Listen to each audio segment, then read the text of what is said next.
Today's video is a tutorial / walkthrough of my process of drawing faces.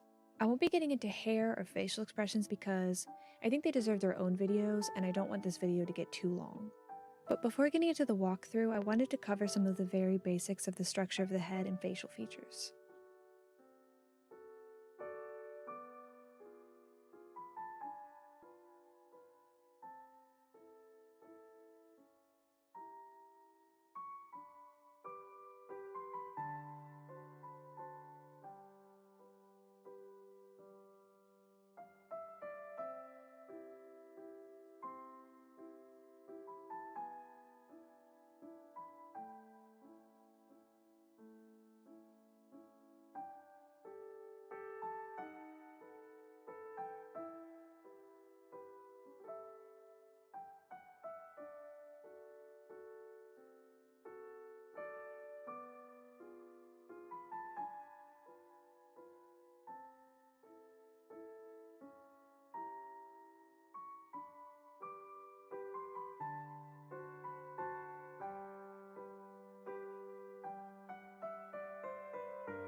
So I first start by drawing my guidelines, and in this stage I basically just establish the angle and pose of my character.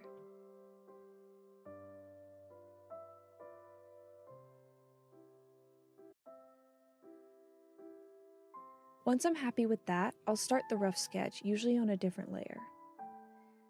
I set my brush size pretty big for this step, and then I'll put down some loose strokes and then erase away certain parts, and I just kind of do that over and over until I get a result I like.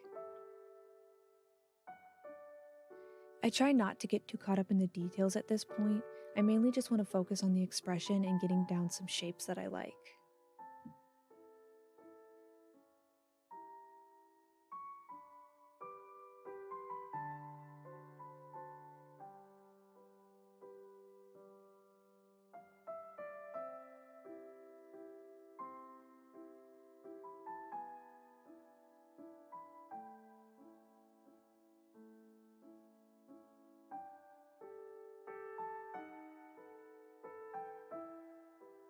I flip the canvas periodically to make sure that the proportions are right and it's somewhat symmetrical. I don't worry too much about symmetry though, because in reality, people's faces aren't perfectly symmetrical, and it can kind of get into an uncanny valley territory when they are. For line art, I mostly use small strokes instead of long, smooth lines because I like my line art to have a more sketchy look. I don't like it to look too clean.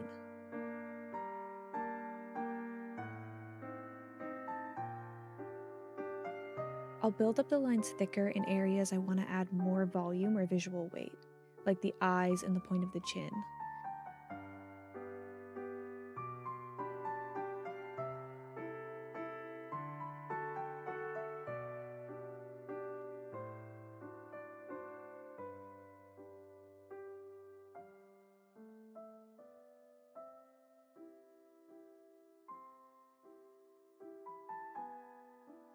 I rely mostly on shading to create the shape of the nose, so I don't really draw much of it during this stage. It's really just the nostrils and the outlines of the shadows that I'll fill in later. When you're drawing a character with an open mouth, it's important to remember that the lips are curving into the mouth, and so in certain angles that'll be visible. You can hopefully see what I'm talking about in this character. And also because of the specific angle and the amount that her mouth is open, you can only really see her bottom teeth. I draw the irises on a different layer from the line art and fill them in completely black because I'm going to paint over them later on.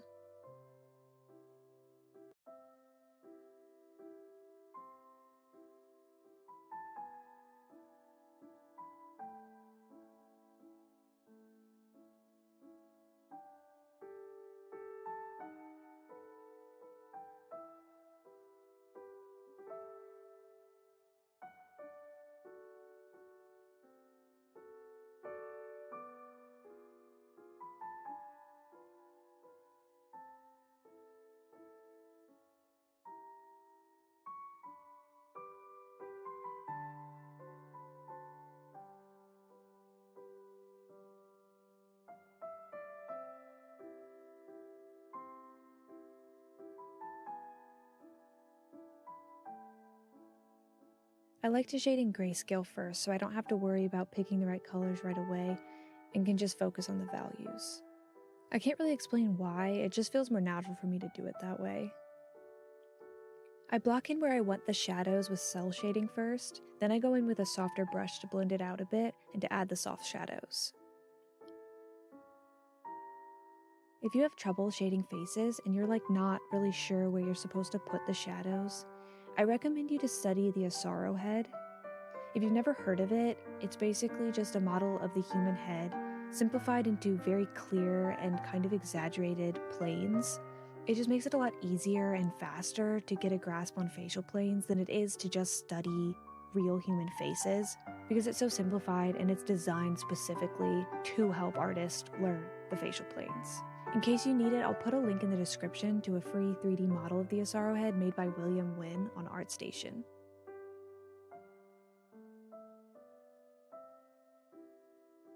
Since my style isn't really that realistic, I simplify the shading a lot.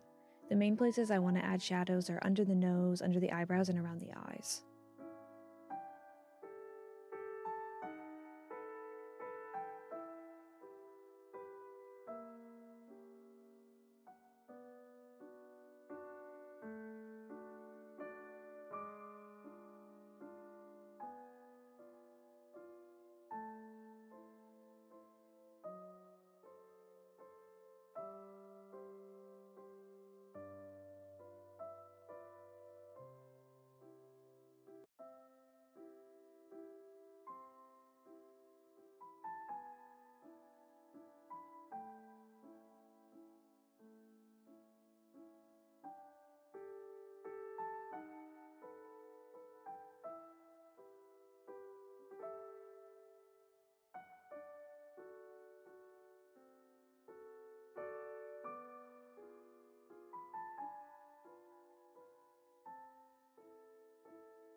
To convert from grayscale to color, I actually don't use any blending modes. I just alpha lock the layers and color over them. If you don't know what alpha locking is, it's called different things in different programs, but basically it just locks the pixels on the layer so you can only draw on what's already drawn on that layer. I like to place the blush around the eyes and on the nose tip and bridge because I just think it looks cute. I also place the cheek blush pretty high so it kind of blends into the blush around the eyes. To pick a blush color, I usually pick a slightly more dark and saturated version of the skin tone, and sometimes I'll also shift the hue closer to red or orange. Generally, if my character has a warmer skin tone, so they have more yellow in their skin, then I'll use a more orangey blush, but if they have a cooler skin tone, more purpley, I'll use a rosier blush.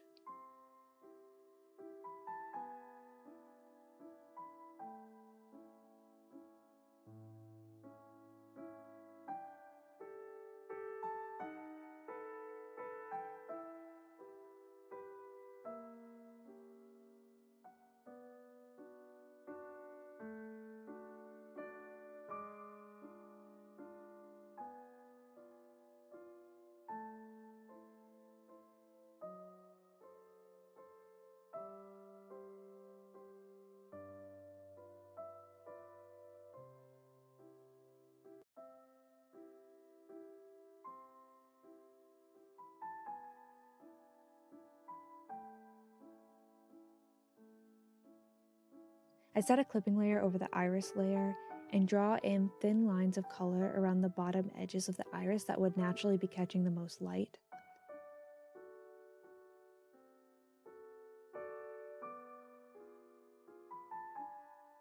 I usually pick either a grayish lavender or a grayish beige color to fill in the whites of the eyes and the teeth if they're visible. I never use a pure white. To pick the shading color for the skin, I take the skin tone and make it more saturated and darker, and then shift the hue more towards red. Then I lower the layer opacity until it looks right. Then I pick a really desaturated lavender color and lightly add it to certain parts of the shadows, like under the eyebrows and nose. I do pretty much the same thing when shading deeper skin tones, except I'll use a darker grayish purple instead of lavender. To make the eyes like super glossy, I'll get a really pale blue color and draw a sort of curved rectangle over the eye and then reduce the opacity. It gives the look of really reflective eyes. And to add the little highlights, I'll use an edge pin, which is a type of pin that has an outline color and a fill color. And I'll set the outline color to like a fully saturated red and the fill color to white. I also use the edge pin for the nose and lip highlights, but I set the outline color to a grayish, medium, dark brown, and then the fill color to a light pink or peach, so that it won't look too harsh.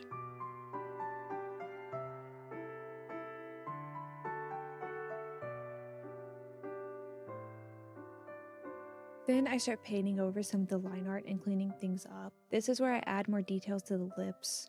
I like to add different muted colors to make the lips look really reflective and glossy. I'll often add like really pale blues and purples.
I like to add a little bluish highlight under the nose to give the look of bounce light. Sometimes I add it on the bottom of the chin too.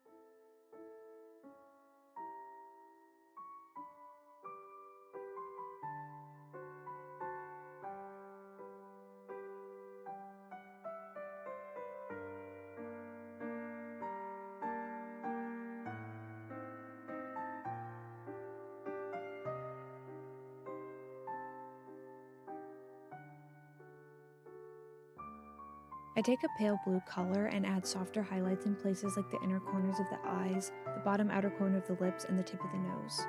Sometimes I set this to a blend mode, but I usually just lower the opacity.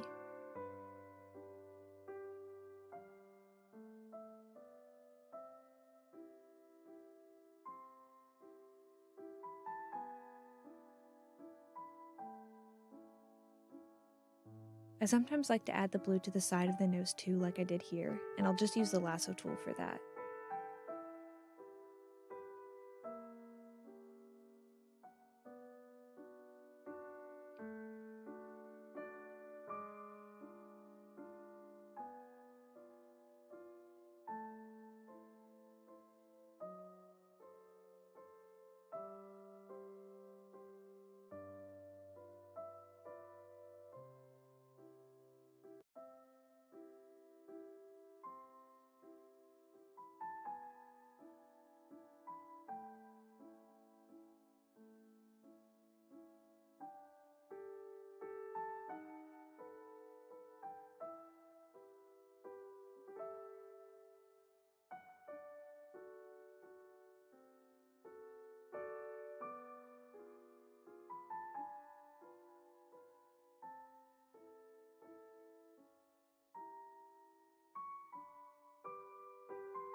I like to color some of the line art a dark or muted red so it doesn't look so harsh. And again, I just alpha lock the line art layer to do that.